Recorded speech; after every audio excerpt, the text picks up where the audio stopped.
Hello and welcome to the Teach-In Network, Teach-In on media literacy and activism. We have a bunch of great speakers for you tonight, including media critic Jeff Cohen, journalist Sonali Kolhatkar, Jesse Meyerson of If Not Now, Michael Aria of Mondowise, and ZNet's Alexandria Shaner, who helped us organize this teach-in. Big thank you to Alexandria and ZNet. So we've done 5, 6, 7 of these national teach-ins now, and they've been a huge success, and we've had a lot of fun doing them. We've talked to a ton of people, and just want you to know before we get started that you too can host your own teach-in. Check out our extensive list of speakers available on the Teach-In Network. Fill out a simple form there and ask us to connect you to an expert, and we will do it. If you leave a donation, that helps us out a ton too. teachinnetwork.org, no dashes, teachinnetwork.org. So with that, we can get started with our first speaker. Where are we at here? Jeff Cohen will be speaking about the corruption of corporate media, including the anti-Semitism smear, how mainstream media uses misleading IDs and labeling, and the importance of indie media and media activism. Jeff is a media critic, former commentator on MSNBC, Fox News, and CNN, former senior producer of MSNBC's Phil Donahue Show, founding director of the Park Center for Independent Media at Ithaca College, and he founded the media watch group FAIR and co-founded RootsAction in 2011.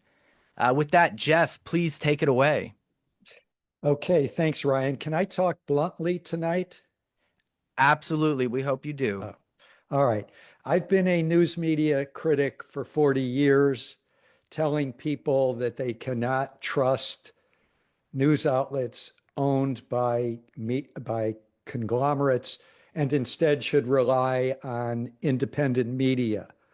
I think that message is even more important today. For years, I worked in and around mainstream TV news, where I saw the bias and the censorship up close, especially in the run-up to the invasion of Iraq, when I was at MSNBC and I was terminated along with Phil Donahue for trying to ask the proper journalistic questions before our troops went to Iraq, destabilized the Middle East. Look at the media corruption today. The Disney Corporation, which owns ABC News and so much else, has offered what amounts to be a $15 million bribe that they've paid to Trump to settle a frivolous lawsuit against ABC News that legal experts say they could not possibly lose in a court of law. Everyone is now waiting for Paramount, which owns CBS News, Comedy Central, and so much more, to offer an even bigger bribe to Trump to settle a harassment lawsuit against CBS 60 Minutes that Paramount cannot possibly lose in a court of law. And soon after that bribe is paid and the Trump administration approves the Paramount merger, the boss of Paramount, Sherry Redstone, will be nearly $2 billion richer than she is today. It's hard to be an ethical journalist at ABC or CBS News, which is why the boss of CBS 60 Minutes, along with others, has resigned in protest. And there have been journalistic resignations at the LA Times, the Washington Post, because of censorship mandated or sparked by their billionaire bosses. The Washington Post, owned by the fourth richest man on earth, Jeff Bezos, of Amazon. And that's where an award-winning political cartoonist had to quit after they killed a cartoon that showed Jeff Bezos, Zuckerberg, and other billionaires at the feet of Donald Trump, offering Trump bundles, bags full of money. I launched FAIR back in 1986. In those first years, I would run into one journalist after another that would say, wow, we appreciate that FAIR exists. We appreciate that FAIR is not like all these right-wing media bashing outfits that think all journalists are communists. But one after another would tell me that FAIR was off base on one big issue, and that was what they called our obsession with corporate influence over the news. And I would hear, I've worked in the media for years and never once have I been told what I could or could not report. None of those journalists would make that claim in today's media environment. The good news is that independent media are growing, as they tend to do when social movements are growing, and the mainstream media coverage of those social movements is so nakedly biased, as it has been biased against the movements and the encampments against the genocide in Gaza. Let's get something clear that Dana Bash and Jake Tapper at CNN and so many others pretend not to understand. When I criticized the apartheid government of South Africa and called for a boycott, no one ever accused me of being anti-white, of hating white people. A difficult accusation because I am white. When I've criticized the government of China, I've never been accused of being an anti-Asian or anti-Chinese bigot. When I've criticized the governments of Saudi Arabia or Iraq or Iran, I was never called an Islamophobe. As was obvious, I was critical of these governments, not critical of Muslim people, not critical of a religion. So it's been an amazing achievement of the Israel Right or Wrong lobby, aided by the leaders of both Democrats and Republicans, and of course, much of the mainstream media, that when we criticize Israel or call for a boycott of the Israeli government over its racism, expansionism, genocide, we are accused of being anti-Semites, Jew haters. I've been a critic of the government of Israel for more than 40 years, and I've been a proud Jew the whole time. So it's a very neat trick aimed at protecting the Israeli government from criticism. And the powers that be in the mainstream media, I know many of them well, they are not intellectual giants, but they're smart enough, excepting those at Fox News, to know that they are perpetrating this hoax about anti-Semitism. And some do it out of fear that they will be accused. When I worked inside MSNBC's big newsroom, 2002, 2003, one producer after another approached me privately about their fears of retaliation when they honestly covered the issue of Israel-Palestine. It was the only issue they ever got into trouble over. And this was 2 decades ago. I believe the problem is even worse today. I want to mention one item of media literacy that news consumers should always be aware of, and then I will end with some good news. As a news consumer, you need to be on high alert whether you're listening to NPR or watching CNN or PBS, reading the New York Times. Whenever you see or hear a source or a guest identified only as a former government official, whenever that happens, your antenna should go up because you are probably being lied to. There's a gentleman's agreement in mainstream media that these former officials will only be identified that way, even if they left government 5, 10, 15 years ago, and they won't be identified by what they are currently doing, which is information that you as a news consumer may find even more important in weighing what you are being told. You're not told if these guests or sources are currently working for this or that corporation or consulting for this or that corporation, or what corporate boards that they are on. In the 1990s, when NPR was putting on what they called debates about healthcare reform, and they would feature, it seemed balanced, they featured a former Republican Congress member and a former Democratic Congress member, and the listeners of NPR had no clue that both of these formers who dismissed single-payer government-provided health insurance, what we now call Medicare for All, dismissed it out of hand. And the listeners weren't told that currently both of those former Congress members were lobbyists or consultants for-profit healthcare interests. In 2002 and 3, when I was at MSNBC, NBC and MSNBC kept presenting a guy who was relentlessly pushing for war, retired General Barry McCaffrey. Not told to the viewers of NBC or MSNBC is that McCaffrey, as he was pushing for war in Iraq, was on the boards of corporations that made millions of dollars from the war in Iraq. And viewers weren't even told that this guy was on the advisory board of the Committee for the Liberation of Iraq with a half dozen of the most hawkish neocons on planet Earth. Several times during the 2020 Democratic primaries, CNN trotted out a guy to bash Bernie Sanders, and he would only be introduced as a former deputy chief of staff for Obama, former Obama campaign manager. And unknown to CNN viewers, as he was bashing Bernie Sanders, this former Obama official was currently a communications specialist for all sorts of corporate interests that Bernie Sanders was a critic of, including Google, Uber, Amazon. And obviously, that kind of information would have been important for CNN viewers as they were weighing what they were being told by this guy about Bernie Sanders. But CNN didn't tell them what he was currently doing and had been doing for years. He'd left Obama 8 years earlier. Here's the good news.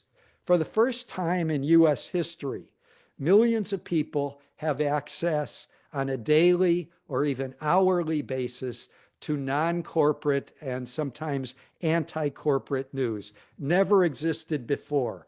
This uptick is because of the internet, which unfortunately is also responsible for an uptick in right-wing hate, disinformation, propaganda, division. On this call, we have these exceptional independent news outlets represented. Sonali with her Rising Up broadcast, Z Network, Mondo Weiss.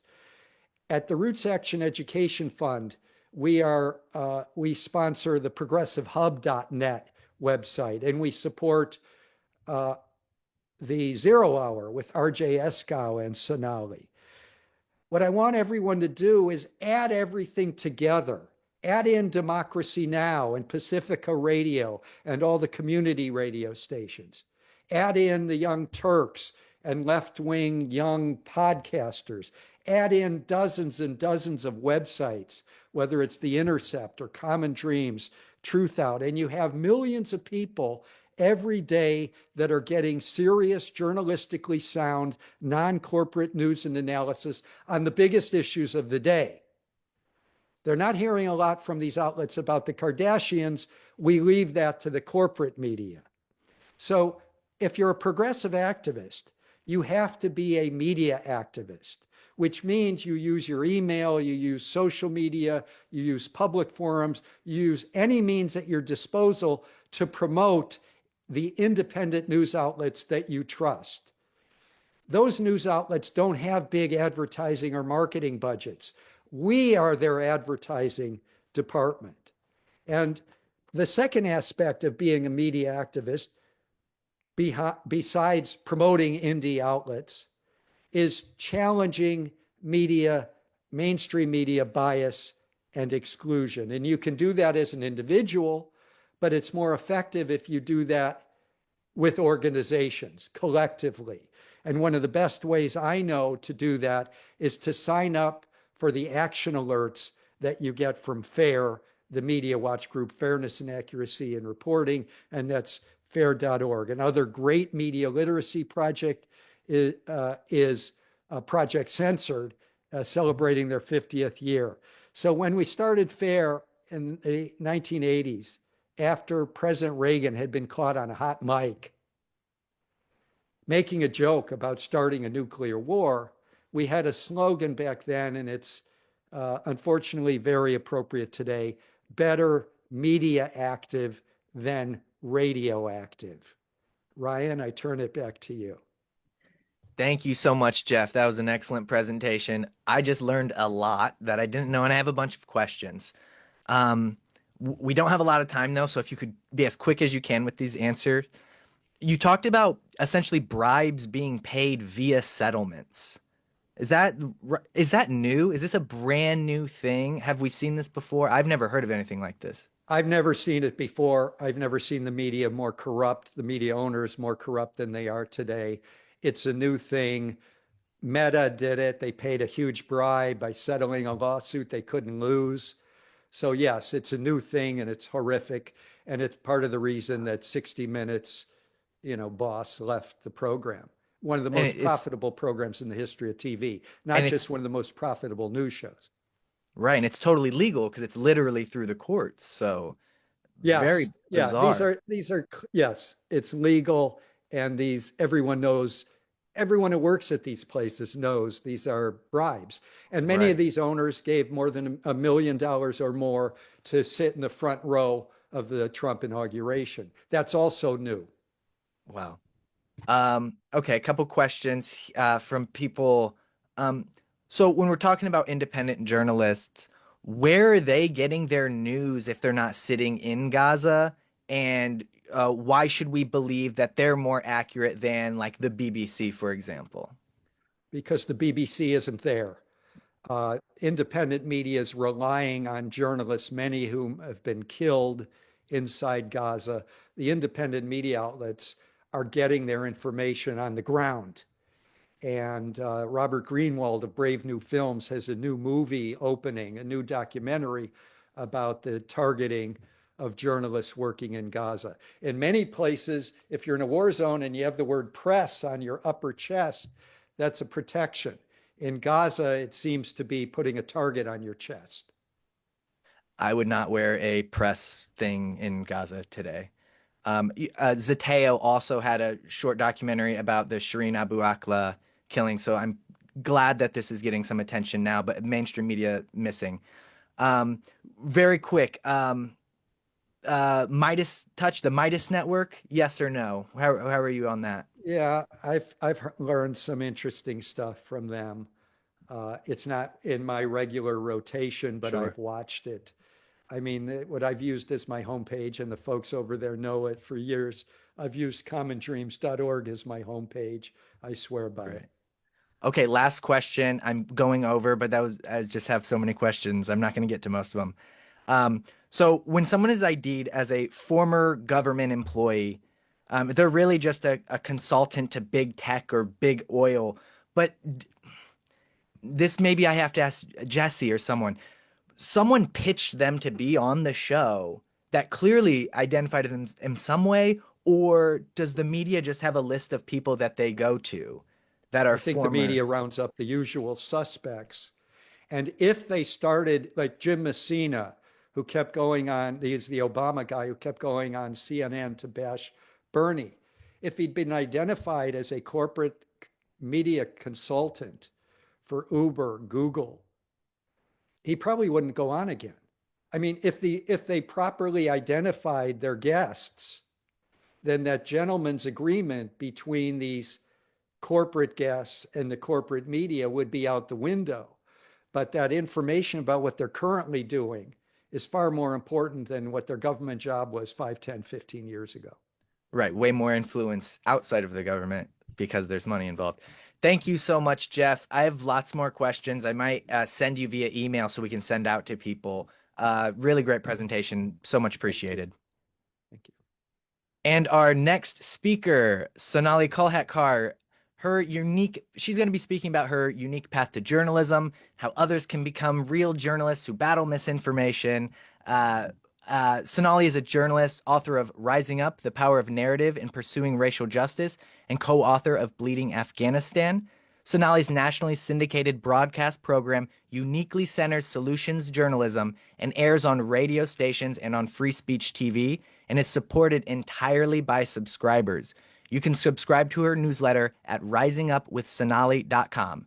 risingupwithsonali.com. I'll add that link to the chat. And we just, before you start, Sonali, we had a question in the chat. How are independent journalists paid? So maybe you can touch on that because I believe it's by the subscribers. So with that, take it away, Sonali. It's like they read my mind because that is precisely what I was going to launch into. But just before I launch into all of that, I just want to echo everything that Jeff said. Jeff is someone who I've trusted and had just such an incredible respect for so many years. And I concur with, Common Dreams is one of my go-tos. I'm trying to get Robert Greenwald on my show to talk about his new film about Palestinian journalists being targeted, Project Censored and Fair have just been stalwarts of our progressive media landscape and ecosystem. And the more that we work together and support one another to uphold progressive values and information, the better. I was just interviewing Mara Einstein recently on my show. She is a former marketing executive who's written a book about viral marketing and cults and called Hoodwinked. And one of the things that she was saying was that the right-wing media is so successful because they all have each other on their shows. They support one another, and not enough people on the left do that, and left media do that. So, and some of us do that, and it's been really powerful for our movement. So how do journalists get paid? Really great question, because I just got laid off. And I want to be a little bit more doom and gloom, even though I'm all about solutions journalism and lifting up the ways in which things are working. Compared to what Jeff was saying, yes, it's true that there's this proliferation of left media, independent media, unbought media. However, there are fewer and fewer and fewer jobs for journalists today. It is a grim, grim landscape. And I very seriously advise young people who are going into journalism today to rethink their career choices. Do not go thinking you're going to graduate to be able to get a good paying job at CNN or wherever, because those jobs are drying up. And it's a very, very serious crisis in our democracy. So I've been kind of a unicorn who has been, up until recently, someone who has almost always had a full-time paid job as a journalist. This is rare in journalism. Never been paid that well, but just about enough to get by. Having a spouse who also works has always helped. But Yes Magazine, that I was working for 4 years, just went under. We lost this huge institution. And part of the problem is, of course, philanthropic outlets, foundations that have a lot of money, who share progressive values, don't fund media very much. They fund campaigns and organizing, which is important, and they fund activists. They just don't fund media very much. I know, because I've looked and looked and looked. There's a few foundations that do, and there's some outlets that get a lot of money, and the vast other groups of journalists and efforts simply don't get that much money. And I think the reason for that is because they feel that the mainstream media, our so-called liberal media, are doing an adequate job. And so, we shouldn't be supporting media. Media should just, be their own industry that covers movements. But the fact is they don't cover movements. And when they do cover movements, they do it either because they're pushed to, or they do a terrible job of it. Case in point being Black Lives Matter in 2020, the media discovered that there were Black people demanding their rights and organizing for them. But for years before that, the media couldn't even admit this basic slogan, Black Lives Matter, till there was a mass movement on the streets. And then very quickly, for a few months, we had some decent coverage. Very quickly, they pivoted. They put out a lot of misinformation and miscast the slogan, defund the police, made it out to be this radical idea that was just about letting crime go rampant instead of about reinvesting in defunded social institutions that actually keep us safe. So the mainstream media has failed. Philanthropic institutions have failed to support independent journalists. Jobs have dried up. And I remember 4 years ago when I quit KPFK, my previous employer, there were many more jobs out there. I was applying for them. I had several interviews, and I ended up at a place that I really liked. it is no coincidence, nor is it simply ironic that the moment when we need journalism, good progressive journalism the most, is when there are fewer and fewer opportunities, because predatory capitalism does not like scrutiny. And our mainstream media that are supposedly liberal are very much part and parcel of our predatory capitalist system. And they want to replace journalists with AI. I mean, that is a very, very real situation. They want to replace rank and file on the ground journalists with AI. And of course, the executives will still remain. You have your editors in chief that'll still remain, that will ensure that you don't cast a strong light on billionaires and their agenda. So it is no coincidence that at a time when we need good journalism the most, it is the opportunities for journalists are disappearing. What we're also up against is this plethora, this proliferation of free content that's out there in social media. So majority of Americans get their information from social media. We may not like it, but it's true, right? You see young folks and older folks swiping TikTok, going on Facebook. And what they're up against is this entire sort of gig economy that's developed, where you have social media influencers, viral marketers who have become brand ambassadors, who are putting out information as a way to pull you in, but really they're trying to make a living. That is also no coincidence, because as our economy is failing and more Americans are being pushed out of traditional workforces and workplaces and traditional jobs, they are turning naturally to social media to become brand ambassadors, to make a living, and they're putting out a lot of free content. And the algorithms are being designed to uplift that content. What gets the click and the views and the ad revenues? Rage baiting in content, right? So if you want to grow your followers, which as an independent journalist, I'm constantly trying to grow my followers on Instagram and Facebook and TikTok so that I have an audience that I can put my information out to. And what I'm up against are the folks who are not only putting out only the worst news possible, but conspiracy theories, and who are really lighting this fire under people of things going wrong.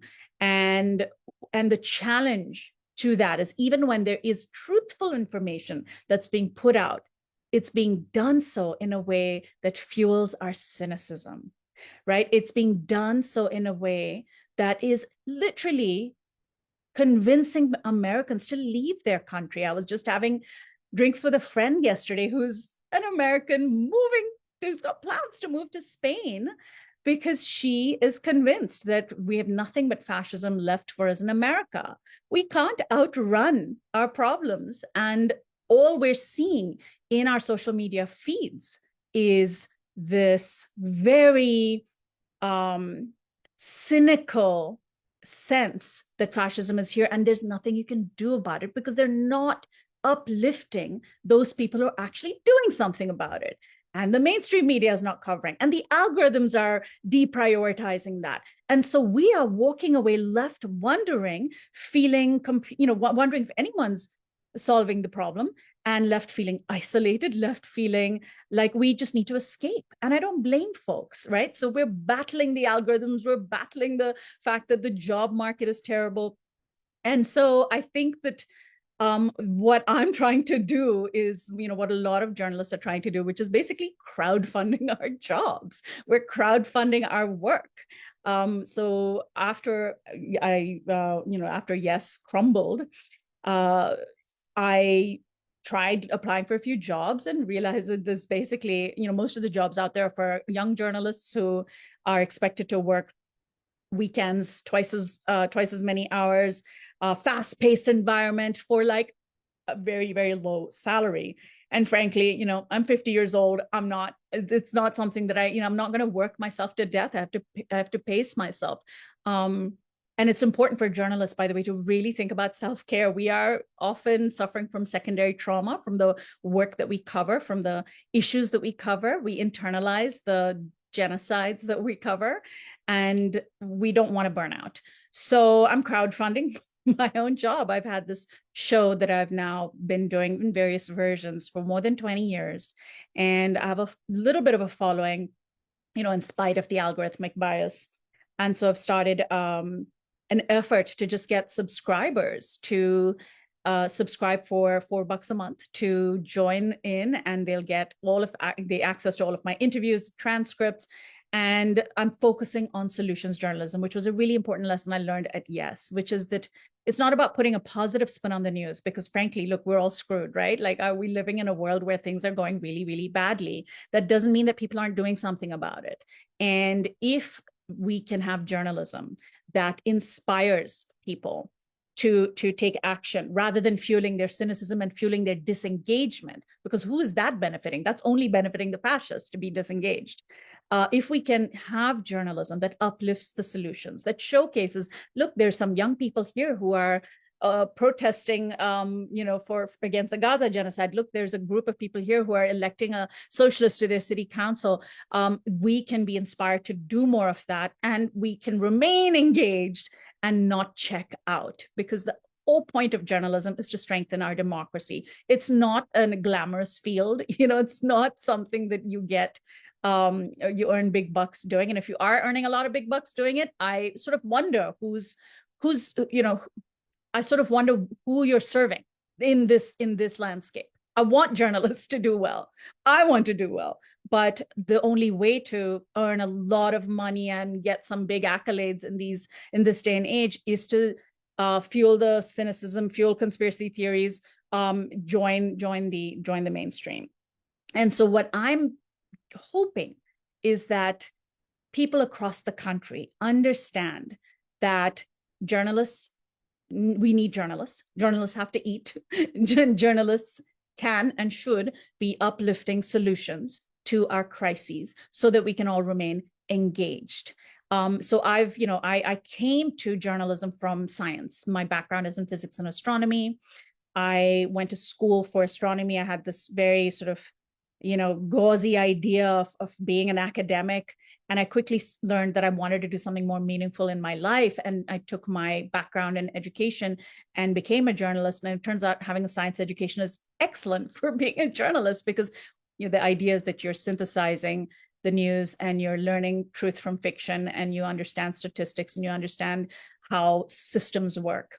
And I've been in community media my whole life, and now I'm basically in the crowdfunding model of trying to get people to support the work that I do. And I'll just leave you with one last thought. The idea that we are expecting journalists to do so much for so little is something that we should push back on. Let me tell you what I do.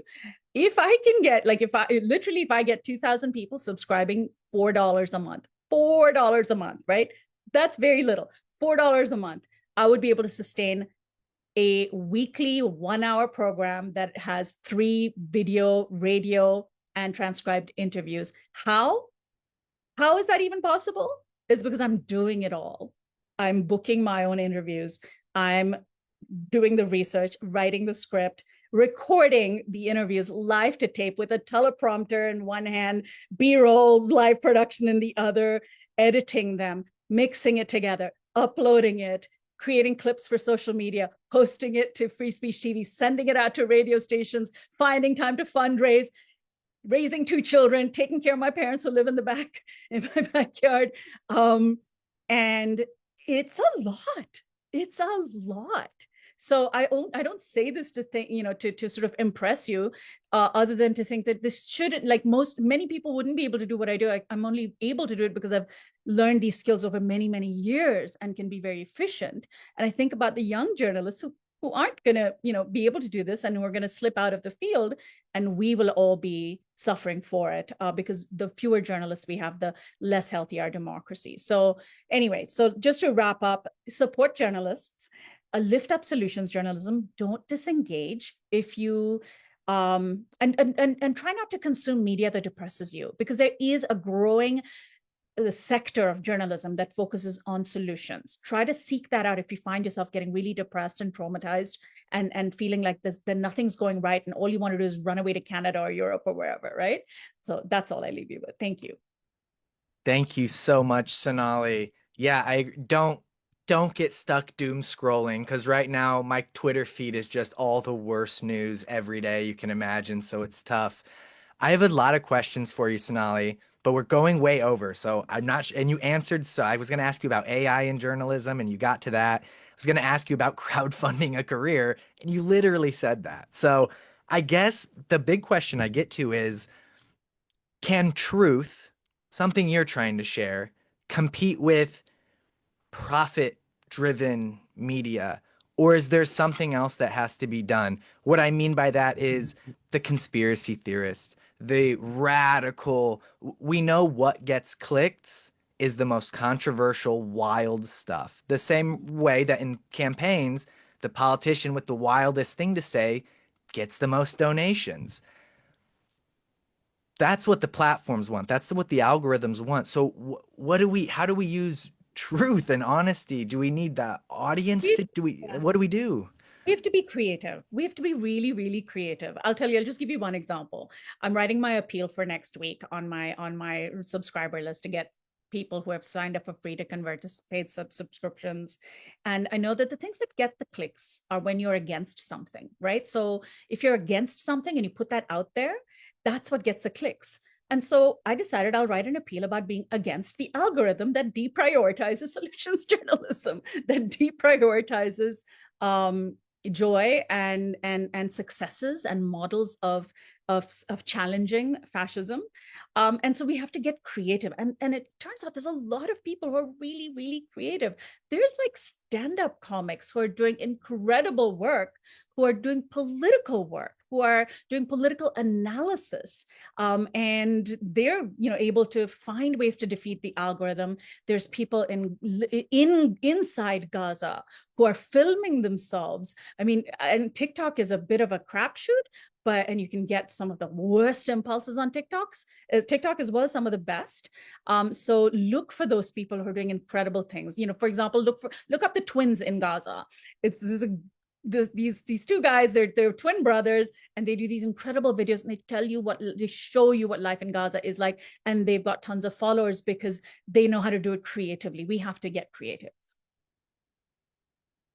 Thank you so much, Sonali. As always, thank you for joining us. Last time you joined us during the LA fires, so I'm happy that you're in a safer spot now, and I hope everything is going well for you.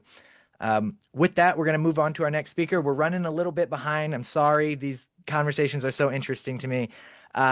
Next up is Jesse Meyerson.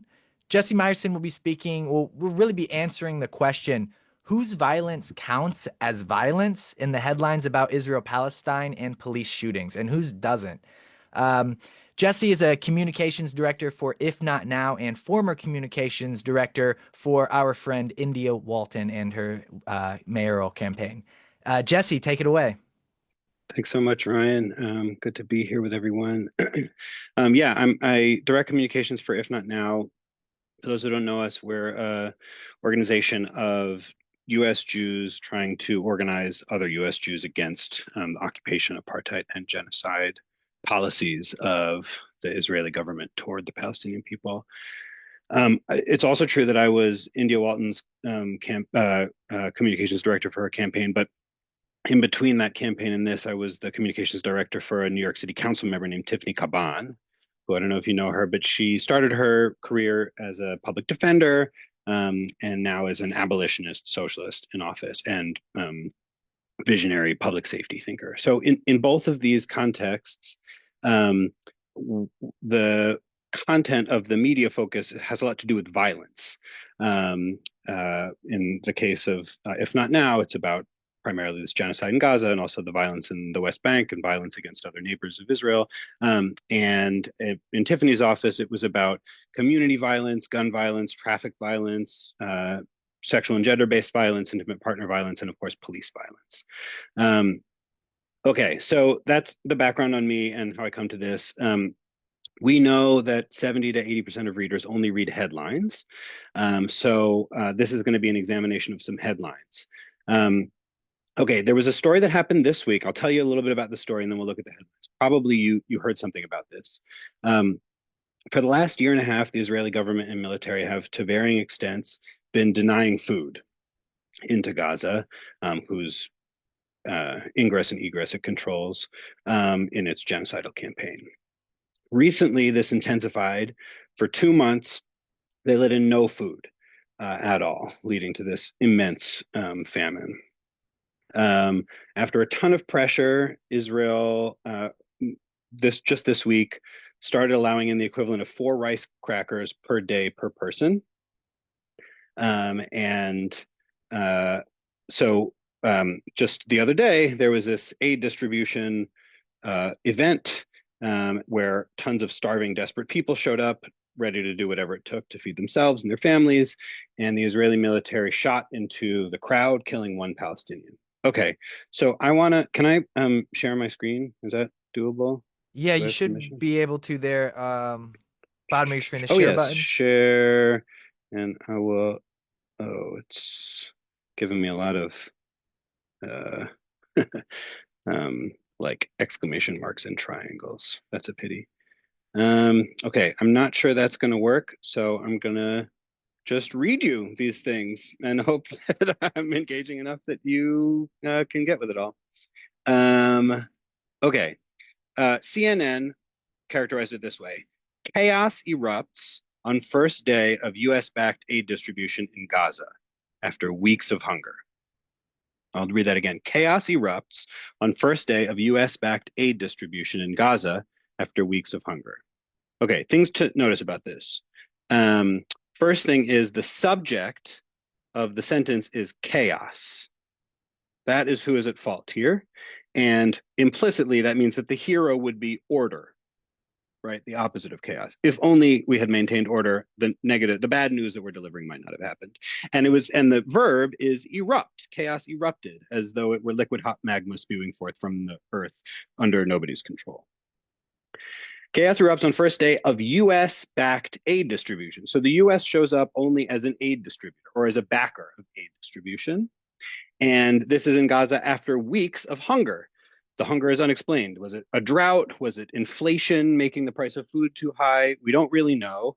And there's no sense that the Israeli government or the U.S. government, who has been financing this genocide, did anything violent. That was CNN's. Here was the AP's. 1 killed, 48 wounded when crowd fired upon at chaotic Gaza aid site, health officials say. I'll try that again. 1 killed, 48 wounded when crowd was fired upon at chaotic Gaza aid site, health officials say. Now, you might miss it because it's at the very end, but actually the subject of the headline is health officials. The headline here is not reporting that a thing happened. It's reporting that health officials said that something happened, which casts doubt on the whole thing in the first place. Otherwise, it's all in the passive voice. 1 killed, 48 wounded, crowd was fired upon by this sort of like phantom actor.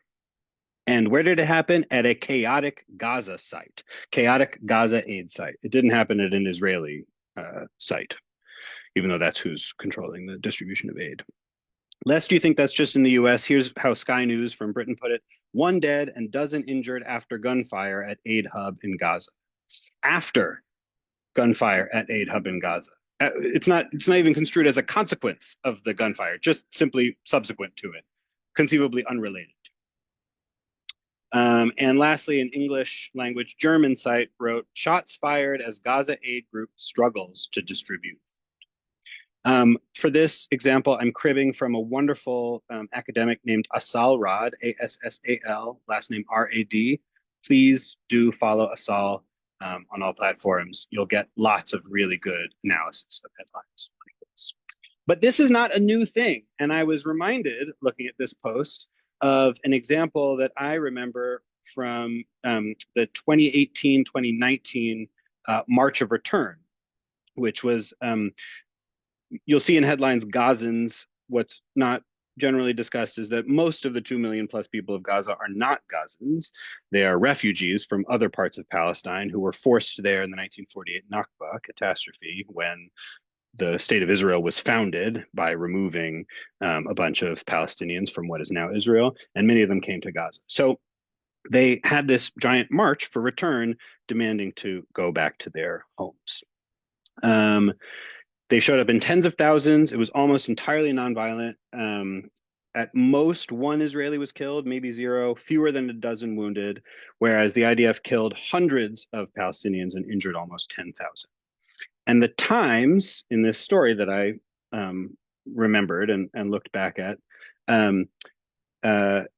said on the homepage, it said the image, which I wish I could show you, is of tires burning in the background and black smoke filling the air, and a Palestinian with a slingshot hurling a stone. That's the image of this. And the headline that they put on the homepage is 4 are killed in Gaza protests, including a 15-year-old boy.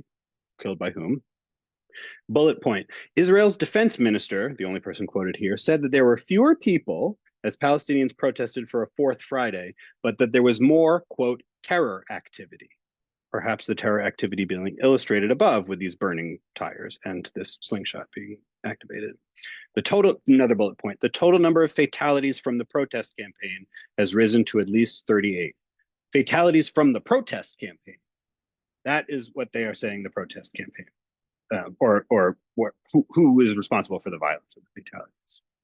In the article itself, I won't read the full 4 paragraphs to you, but just know that the second paragraph lists a ton of allegations of violence against Palestinians. Some of them burning tires, hurling rocks, or flying kites with flaming tails in the hope of setting ablaze the fields of Israeli rural communities on the other side. The Israeli military distributed a photograph of one kite with a scrawled swastika. And it's not till the 4th paragraph that we hear, but by evening, the Gaza Health Ministry reported 4 killed by Israeli sniper fire.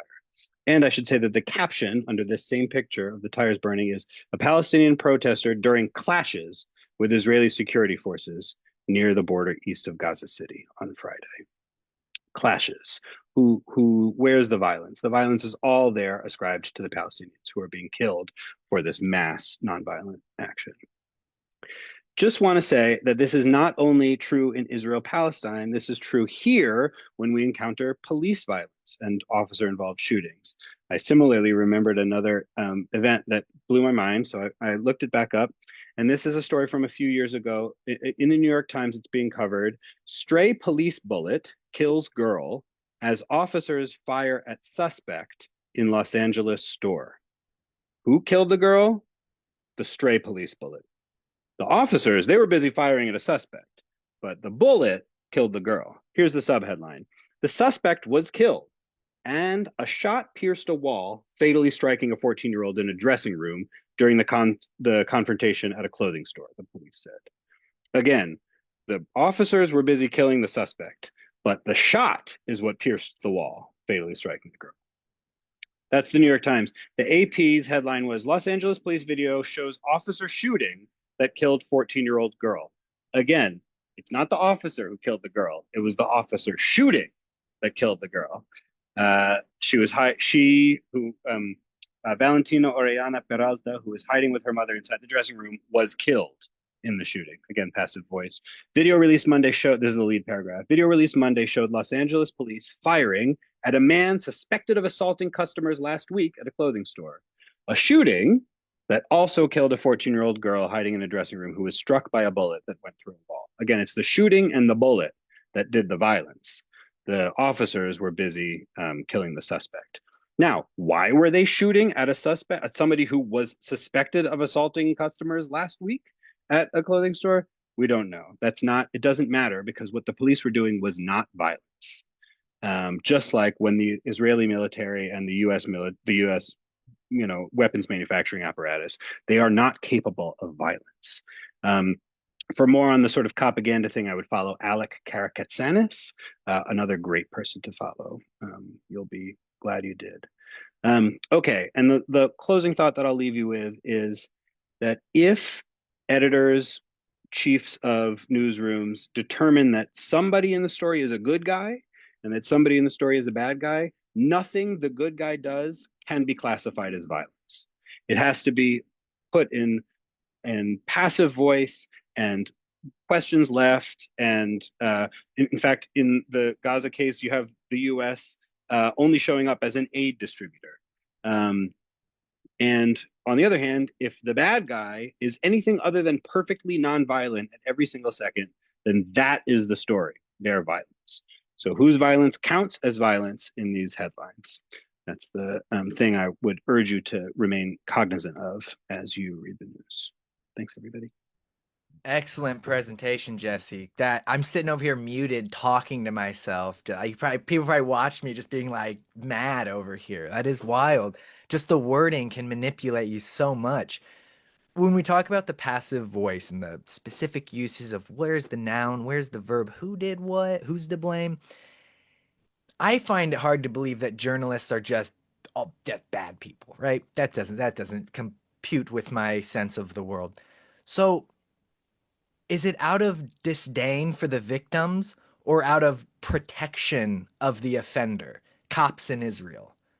Is it to protect them or is it to be racist? Like, it seems to be one more than the other. I think those are actually one and the same goal. I think it's to cast these stories as morality plays between a hero and a villain. And so the hero you have to exonerate, and the best way of exonerating the hero is indicting the villain. Both things do the same work. And I will just note, as you say, like, it's hard to believe journalists are just bad people. I will say that for the most part, journalists don't headline their own stories. And so there are a lot of really good journalists out there calling in quotes, risking their lives in war zones, going around, beating the pavement, trying to verify facts. And then they put their copy in front of an editor and an editor puts a headline on it. And again, 70 to 80% of people just read the headlines. So the good journalism rarely goes appreciated, and really it's the headlines that count.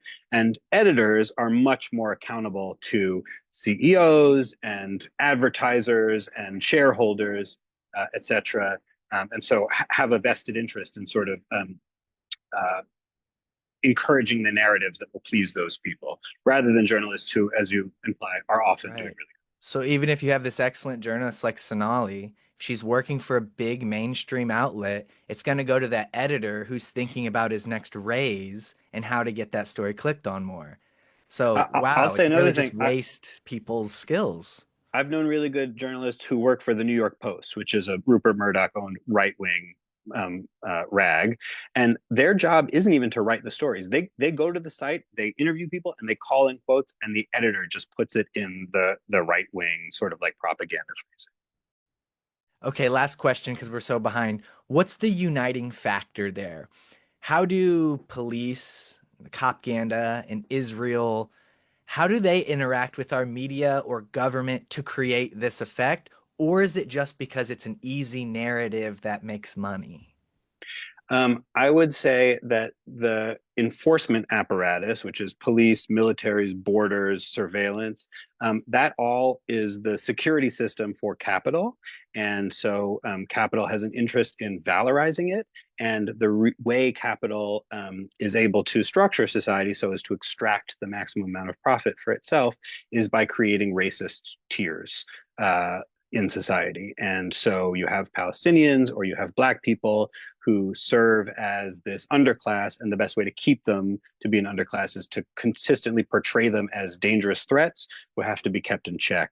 Otherwise, we, Jews or white people or whoever the sort of the group whose fear these media outlets are trying to activate, or will suffer if they're given the sort of freedom that our commitment to human rights would demand that they have.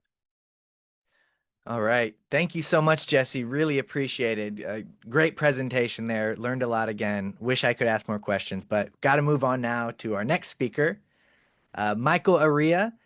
He'll be talking about the context around how mainstream media covers Gaza activism and Trump's crackdown on it. Michael is Mondowise's U.S. correspondent. He produces The Shift, tracking U.S. politics and Palestine, and Power and Pushback, covering the Palestine movement and the repression of Palestine activism. Michael, take it away. Thanks, Ryan, and thanks to all the other panelists and people for tuning in. I thought Jesse's analysis was great and kind of provided like a good segue for what I'm about to talk about. I was kind of reflecting on this idea of media literacy. It was kind of thinking about the times where mainstream media actually does cover the story, because I think we've seen that recently. I mean, genocide has been going on for so long. This week I saw, like Piers Morgan, I don't know, officially came out against it or made some comments to that effect. We're seeing a lot of people, kind of finally come to this conclusion, and inevitably it develops this kind of space where we actually see some good mainstream reporting. But I wanted to talk a little bit about that context and how, alternative media, indie media is so important to kind of inform that mainstream reporting. I'm thinking in particular, recently there was a really good piece, I thought, a comprehensive piece in the New York Times about Project Esther. And this is a proposal that was developed by the Heritage Foundation, a conservative think tank, to kind of counter the Palestine movement in the US. They frame it as countering anti-Semitism. If you look at the kind of details, it's exactly what's happening under Trump. It's this plan to deport international students, purge pro-Palestine faculty from schools, to fund organizations that support Palestine, and really to use anti-terror laws in order to kind of stifle dissent. I thought it was a really good piece, but, Project Esther was developed in October of 2024. A lot of sites like, our site, Dropsite News, Intercept, a lot of places that Common Dreams, places that we have already been identified tonight have been covering Project Esther for quite some time, and also covering the kind of wider context, what leads up to something like Project Esther, which is, years of these anti-BDS laws, these attempts to, codify the IHRA working definition of anti-Semitism, which conflates some, criticisms of Israel as anti-Semitic. So it's like, even though the New York Times has got on this and it's good, and they actually did a recent piece too, I thought that was pretty good, about Canary Mission, the group that, targets students and doxes them and tries to, prevent them from getting employment. But a lot of this stuff has been around for quite a while. And I think another kind of great recent example of this phenomenon, was earlier this year when 60 Minutes did, again, what I thought was a really good report on Gaza and the U.S. connection to it. And, they had a story where at the beginning you see kids kind of playing with, like ammunition casings in Gaza, kind of kicking them around. And then, the narrator of that story, I think it was Cecilia Vega, goes on to tell viewers that the ammunition casings that they're seeing were produced in the United States. And the segment goes on to interview a bunch of State Department officials who quit the Biden administration over the genocide. A real historic number of people did that. I think, we didn't see anything comparable during, say, like the Obama administration, during, like the drone program or anything. But the thing about that story is that the footage that they took of the kids was from May. And,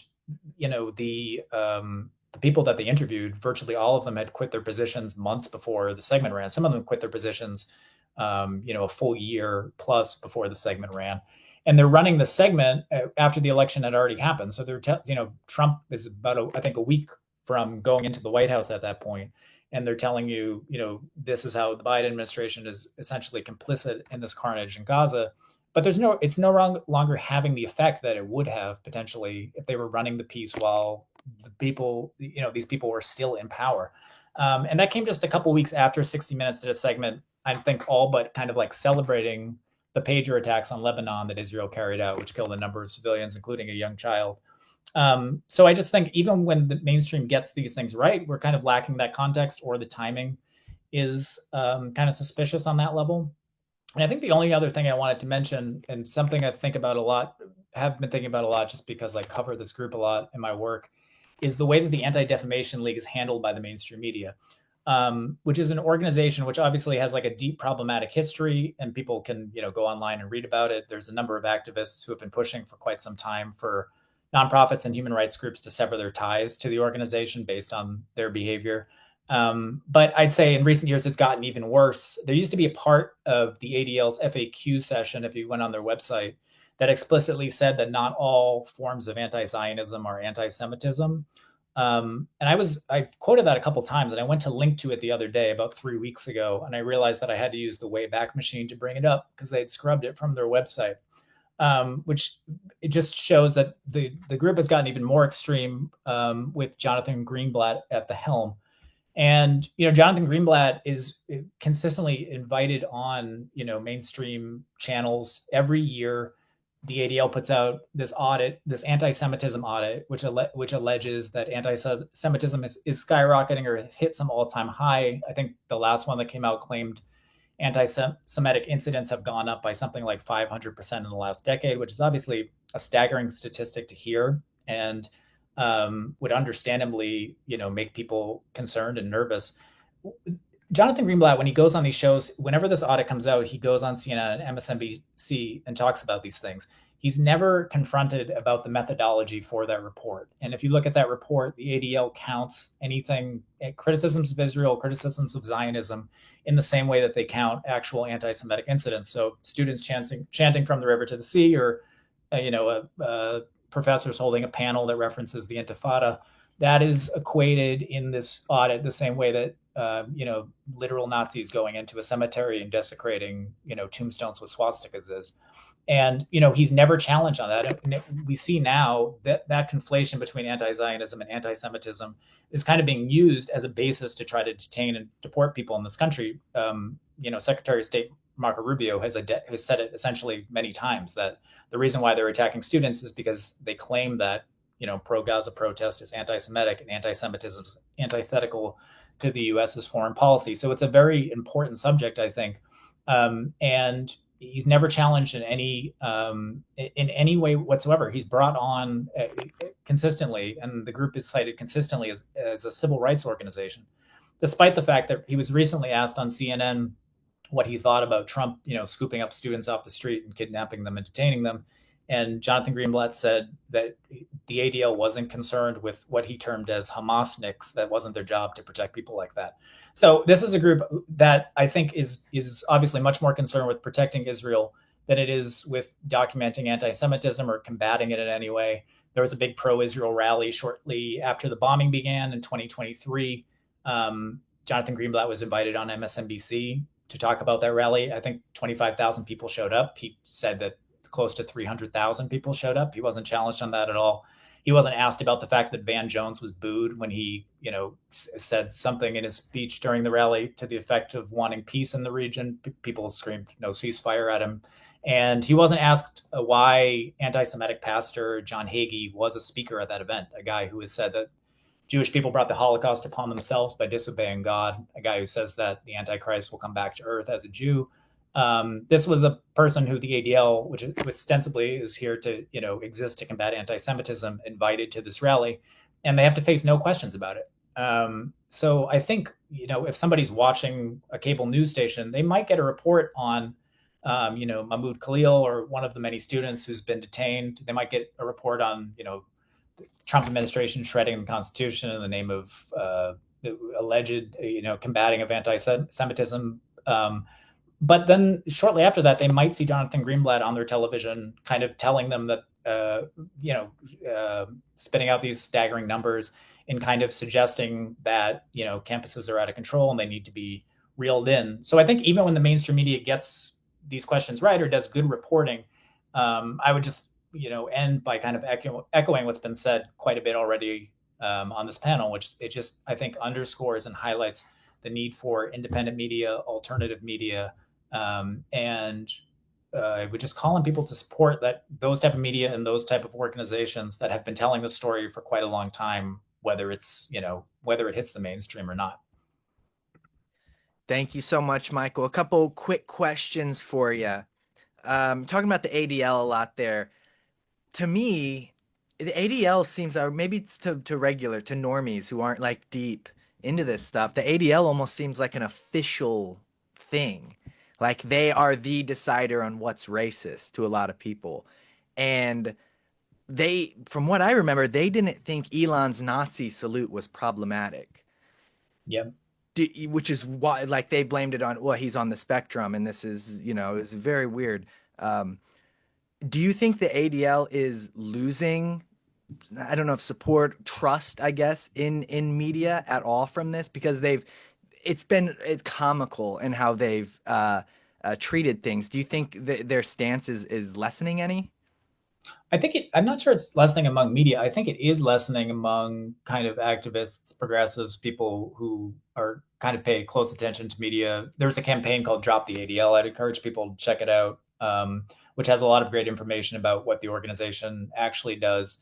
And I think I mentioned it earlier, but kind of calls on people to sever ties with it. I should have mentioned the Elon Musk thing. You're absolutely right. I think that is another example of how that group all but ignores, real, actual anti-Semitism on the right, while going at the left, obviously, for the crime of supporting Palestine. And I think the sad thing is we don't actually have a group that documents anti-Semitism. It's not a group that can be taken seriously, insofar as we connect the struggle against anti-Semitism with the struggle against Islamophobia or anything else.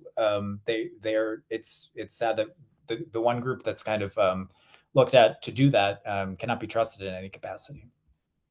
And one quick question from the chat: is J Street better than the ADL in this regard? I would say to some degree, yeah. Yeah, I would say to some degree, yeah. I mean, J Street, I mean, that's kind of a loaded question. They're obviously like a liberal Zionist organization. It took them, I think, 100 days to come out and oppose the genocide. Initially, when it first started, they were threatening to pull support or potentially back primaries for lawmakers who supported a ceasefire. So it's just something to keep in mind when we think about J Street. Yeah, Norman Solomon from RootsAction had a great piece. Has J Street gone along with genocide, from March? So he's written about that. I urge you to check that out. Okay. Michael, one last thing. If students can be removed for fake anti-Semitism, what type of journalists can colleges even produce? That's a really good question. I think there's a much deeper question here, which we don't have time for, which is just we're getting to a point where what is the function of the university system in this country, right, if they are going to just cower to what the Trump administration says, and I think we're really we've seen student journalists get suspended in the same way that we've seen activists get suspended. So I think it's a deep and important question, certainly. All right. Thank you so much, Michael. Appreciate you. Appreciate your time here and all the work you do. Moving on to our last speaker from ZNet, Alexandria Shaner. She's going to be providing an editor's guide to critical media literacy. She's from ZNet, znetwork.org, which I'm going to post the link here, strongly suggest you check out. Put that in your rotation of your media diet. Lots of great stuff there. She's also a writer for Extinction Rebellion. Her work has appeared in Common Dreams, Foreign Policy in Focus, LA Progressive, Waging Nonviolence, Anti-War. There were a lot of other ones, but those are the only ones I wrote down. So great to have you, as always, Alexandria. Please take it from here.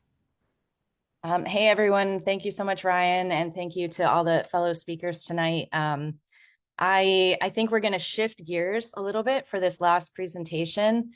So yeah, I'm just appreciative of everyone's work so far in really connecting the intersection of critical media literacy with activism and what's going on in the world right now. So I'd like to start this presentation by laying out not only what this section will be about, which is really kind of an actionable skill share more than a topical presentation, and to explain why we decided to include it. So this is our editor's guide to critical media literacy, and I happen to be a self-taught media professional, and as it turns out, so are most of my fellow editors currently at ZNet.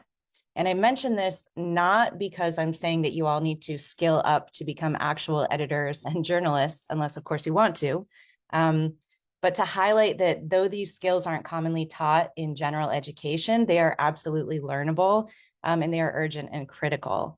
So the intention behind this presentation also is not to cover everything, but just to open a pathway to further develop these skills. And I'll be sharing just some of my own editorial experiences in the hopes that they're useful to any of you who are interested in developing your own critical lens through which to engage further with the media. So very, very briefly, because we haven't actually stopped to define this concept yet tonight, what is critical literacy? Basically, it means being able to read, think about, and question the world around us, especially when it comes to issues of power and justice. So it's not just about understanding what we read, but it's also about noticing who produces and disseminates information, like in the media or in schools, why they create it, and how it affects people. So when we think this way, we can better understand the world and become active participants in transforming our lives and maybe even our societies. And then specifically in terms of media, critical literacy equips us with the tools to really think more deeply and independently about the media that we're consuming.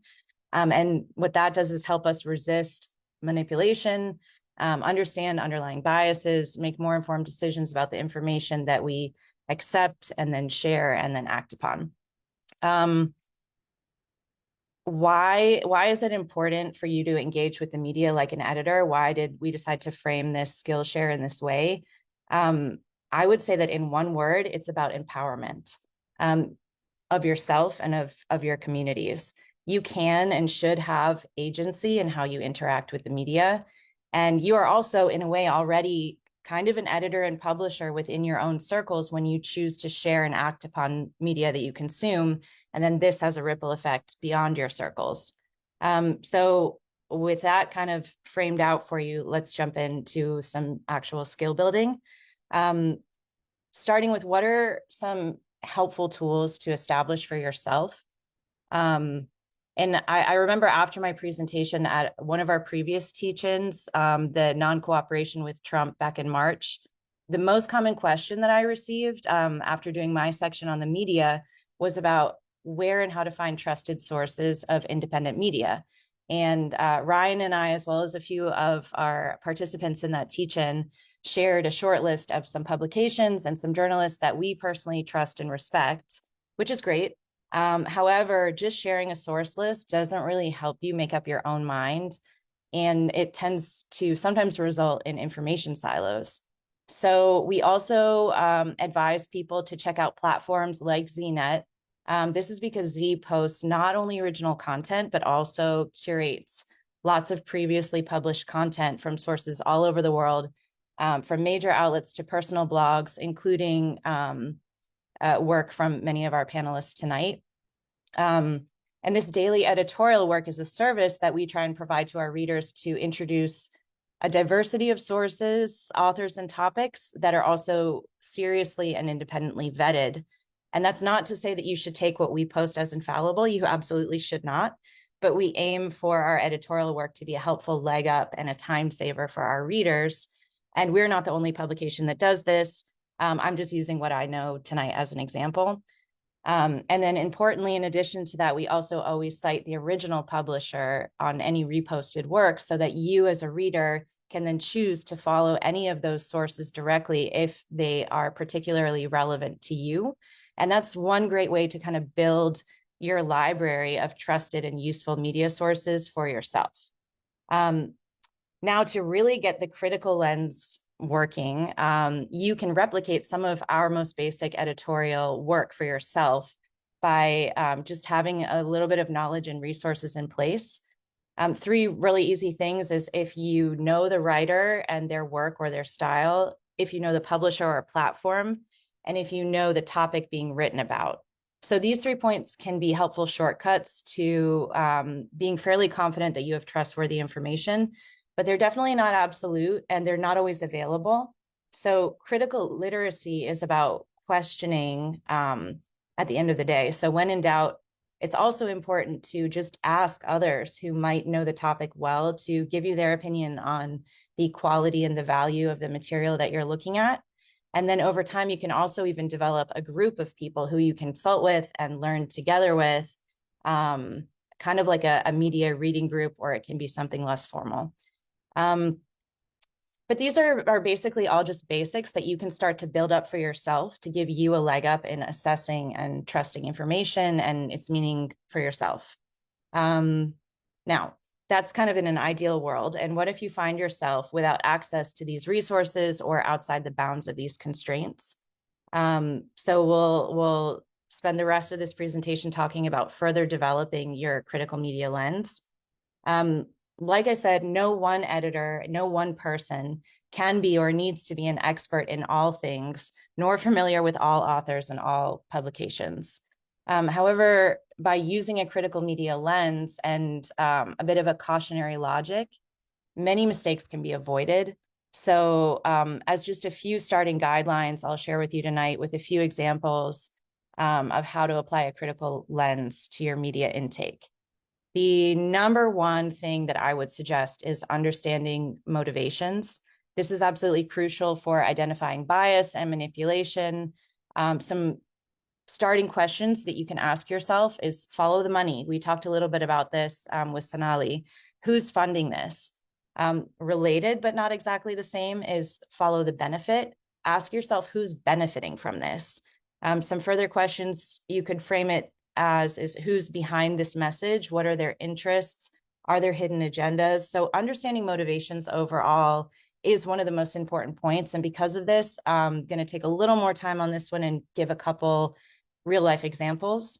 So to start off, like a really easy thing, and this is hypothetical, but you can imagine, take an article promoting Tesla's wonderful environmental contributions, and you find out that article was funded by something called the Elon Musk Foundation. Now, that should make you skeptical based on an obvious conflict of interest. Going more subtle from here, say there's another article promoting a Democratic Party candidate written by a Democratic Party insider. Now, this article needs to be considered differently than a similar article written by an independent author. So it's good to consider things from diverse perspectives, but you want to avoid inadvertently becoming a mouthpiece for powerful people, corporations, and institutions. Last, a really, really common example these days is greenwashing. I recently came across an article, a paper advocating that deep sea mining would be a boon to the health of the planet and to world peace. Now, that would be really nice. But a few clicks of some of the hyperlinked citations revealed that the main source of this analysis turned out to be funded by the company Lockheed Martin. So, oh yes, one of the largest military contractors in the world and one of the biggest polluters in the world is promising to share resources peacefully and fairly in order to lead a green energy transition. That just doesn't sound very likely. I don't need to be a geologist or a policy wonk or even a climate scientist to raise an eyebrow at that. And I'm sure neither do you. All right, so moving on from that kind of like number one thing to look out for, understanding power structures. So rather than feeling pressure to become an expert in one topic or hyper-informed and stressed out overall, critical literacy can really enable us to understand the relationship between media and power. We talked a little bit about this tonight. If you want more in-depth on this topic, I encourage you to go out and check out my previous presentation at the March teach-in or lots of other resources on this relationship between media and power. And just when you engage with content, understand how it fits in the general power structure. Moving on from here, another great tip is recognizing stereotypes and social constructs. So again, we had a bunch of examples of this tonight where the media often perpetuates stereotypes about race, gender, class, or even like entire nationalities of people or other aspects of identity. So learn to spot these, question their origins and their impact, and ask how they influence your perception of different groups. And from there, you can challenge these harmful narratives. And this is especially relevant in defending against these divide and conquer tactics that are really meant to weaken and control the public in the service of powerful interests. An important next one is evaluating credibility in sources.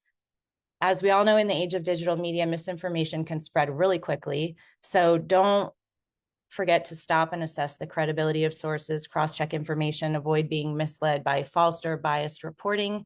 I know this sounds daunting and maybe like extra work, but it does get easier with habit, and it relies heavily on common sense. So you don't need to be the expert, you just need to use your sense. And it just takes a few extra seconds usually. Another one that Jesse covered in his section tonight extensively, so I really don't need to elaborate with examples, but deconstructing media techniques. So this can be advertisements, political campaigns, news outlets, all using various techniques to persuade, influence, and sell ideas. With critical literacy, it involves understanding how these techniques work, such as their use of emotional appeals, selective framing, sensationalism. Recognizing these strategies helps us see beyond the surface level content and understand what are the intentions behind this message, whether that came from the journalist or the editor or the publication. It can become obvious to us.